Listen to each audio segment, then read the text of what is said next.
Ang ibig sabihin ng kumikislap na dilaw na ilaw ay: sagot, magmabagal at pagpatuloy sa sangandaan na may pag-iingat. Mandatory na dalhin ng mga driver ng kotse anong uri ng seguro o insurance. Sagot, third party. Kapag pumaparada sa paahon na daan na walang bangketa, iliko ang iyong gulong. Sagot, patungo sa gilid ng kalsada. Alin sa mga sumusunod ang paglabag sa senyas pantrapiko o traffic signals? Sagot, beating the red light. Ang sasakyan mo ay may handheld telepono. Para magamit ito, ano ang iyong dapat gawin? Sagot, huminto muna saka ito gamitin. Aling senyas trapiko ang nangangahulugang bawal pumasok? Sagot, B.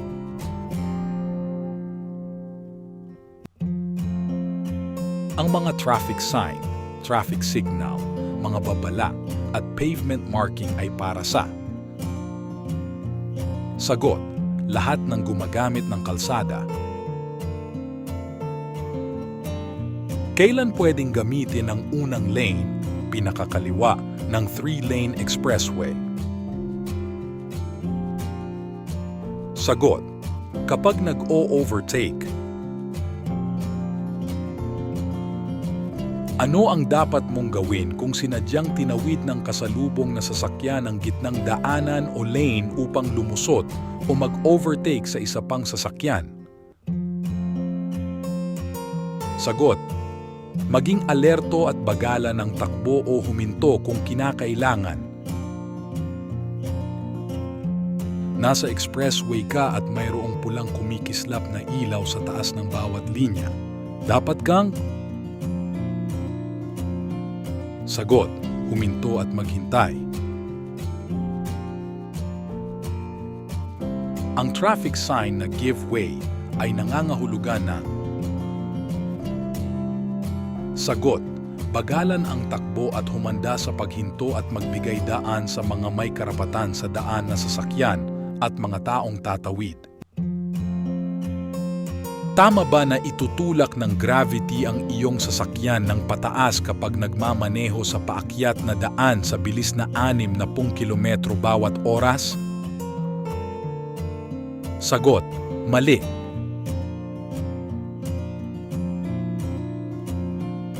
Alin ang maaaring makapagpawala sa iyong konsentrasyon habang nagmamaneho? Sagot, pagtingin sa mga mapa ng daan, makinig sa malakas na kanta, paggamit ng mobile phone. Ano ang ibig sabihin ng senyas trapiko na ito? Sagot, puok paaralan. Magpapatuloy ka ba sa mabilis mong takbo kung sa likuran mo ay may sasakyang pang-emergency na sumisirena at kumikislap ang ilaw kahit na may isa pang bukas na lane? Sagot, hindi. Dapat magmaneho ng mabagal. Kung may nakita kang bola mula sa likuran ng isang nakaparadang sasakyan sa isang kalye, malamang na may batang nakasunod dito. Ano ang gagawin mo? Sagot, bagalan ang takbo. Ano ang mga code ng driver's license o restriction para sa lisensya sa pagmamaneho ng hindi propesyonal ng maliliit na sasakyan? Sagot, 1, 2, 4, 6, A, A1, B, B1, B2, BE. Kapag papalapit sa pataas na tulay, dapat kang: sagot, magdahan-dahan. Sa aling lugar ka hindi dapat mag-overtake ng walang malinaw na nakikita kahit man lamang sa 200 talampakan sa unahan? Sagot, bago ang kurbada. Ano ang mga epekto ng alak o droga? Sagot, walang gaanong kontrol, kawalan ng kumpiyansa, at hindi pagsaalang-alang sa bilis ng pagmamaneho. Ang pinakamabisang gawin sa isang sasakyang tumututok ay sagot, bagalan ang takbo at hayaan siyang lumampas. Habang lumilipat ng lane, kailangan mong suminyas, suriin o tingnan ang iyong rear view at side mirror at sagot, tingnan ang paparating na mga sasakyan. Ang speedometer ay para sa bilis, samantalang ang odometer ay para sa sagot, layo ng nilakbay. Ano ang ibig sabihin ng mga senyas trapiko na ito? Sagot, daanan o riles ng tren. Alin sa mga sumusunod na sasakyan ang maaaring gumamit ng kumikislap na asul na ilaw? Sagot, patrol ng pulisya. Ano ang gagawin mo kapag nagreseta ang iyong doktor ng gamot na maaaring makaapekto sa iyong pagmamaneho? Sagot, huwag magmaneho. Bago lumiko, kailangan mo bang paraanin ang mga taong naglalakad? Sagot, oo, dapat paraanin ng driver ang mga taong naglalakad. Sa automatic na clutch, gamitin ang kambyo na park kapag ipaparada ang iyong sasakyan na nakaharap sa palusong na daan. Anong kambyo ang dapat mong gamitin sa manual na clutch? Sagot, iwanan ang sasakyan na naka-reverse. Ang mga driver na higit na mabagal sa iba ay dapat nasa sagot, daanan o lane sa gawing labas. Kapag nasa kalsada, kailan mo pwedeng iwanang nakabukas ang makina ng iyong sasakyan? Sagot, hindi maaari kahit sa anumang sitwasyon. Babala ang signal na ito para sa panganib sa unahan. Sagot, umiindap na pulang ilaw. Kapag ang motorista ay nag-flash ng kanilang headlight sa iyo, ang ibig sabihin nito? Sagot, na binabalaan kanila ng kanilang presensya. Alin sa mga ito, kung pinapayagan na mababa, ay maaaring makapagdulot ng aksidente o pag-crash sa kalsada? Sagot, level ng likido ng preno. Aling senyas trapiko ang nagsasaad ng regulasyon at pagbabawal? Sagot, B.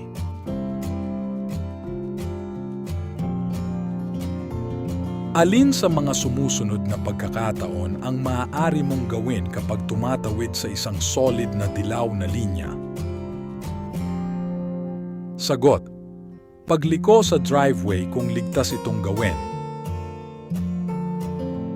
Paano mo linisin ang iyong accelerator, preno at kable ng clutch?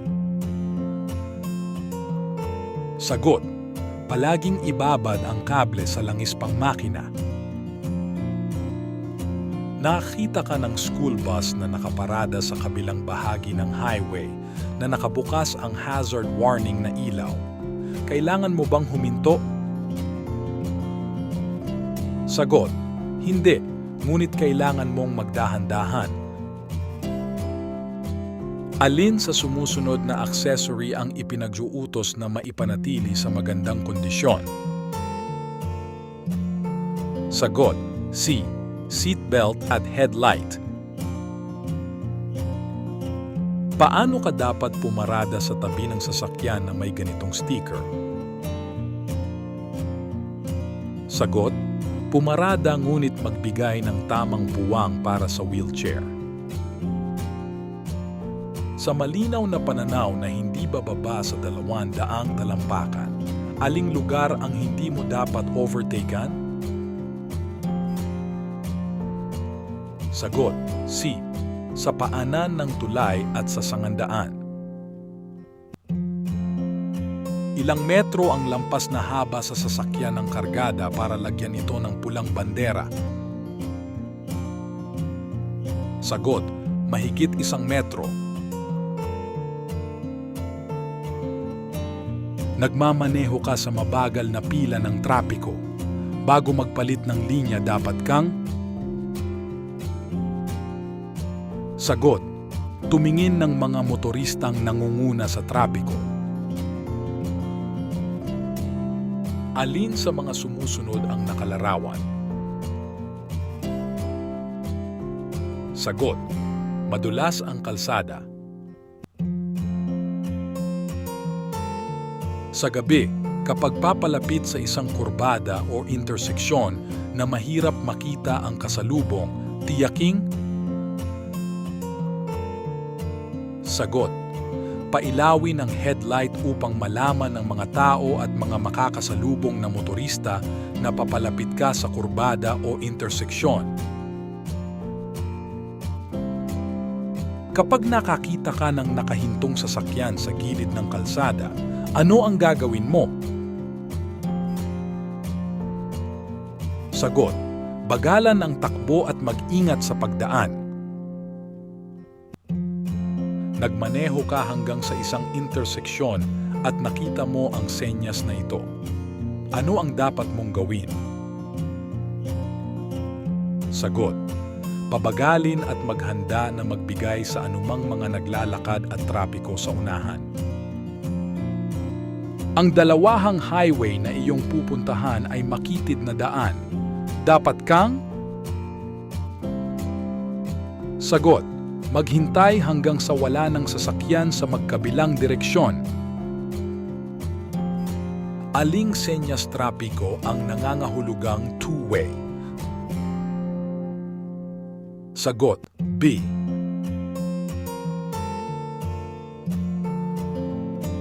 Ang pag-inom ng kahit na gaano karaming alak ay maaaring... Sagot: makapagpabagal ng iyong reaksyon, makapagpahina ng iyong paghuhusga, at makapagbibigay ng hindi tunay na kumpiyansya sa sarili. Kapag lumiko sa isang sangandaan, kailangan mo bang magbigay daan sa mga taong naglalakad? Sagot: oo. Ang driver na paliko sa kaliwa o kanan ay dapat magbigay daan sa taong naglalakad. Ang isang solong buong dilaw na ilaw ay nangangahulugang... Sagot: pagdaan o pag-o-overtake ay hindi pwede. Lumapit ka sa isang kantong hindi gumagana ang mga ilaw ng trapiko. Isang traffic enforcer ang nagbigay ng signal na ito. Dapat mong... Sagot: huminto sa linya ng paghinto. Ito ay traffic sign na octagonal ang hugis. Sagot: babala ng pagtigil. Ano ang ibig sabihin ng senyas trapiko na ito? Sagot: bawal pumasok lahat ng klase ng sasakyan. Ayon sa RA 4136, alin sa mga sumusunod ang maximum na nararapat na bilis sa mga malawak na pambansang kalsada?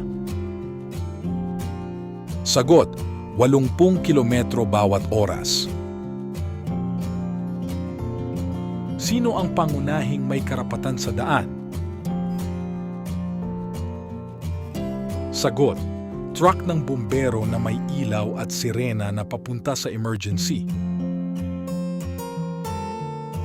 Ano ang kailangan mong gawin kung masundan mo ang truck na may ganitong kumukurap-kurap na senyas sa kaniyang likuran?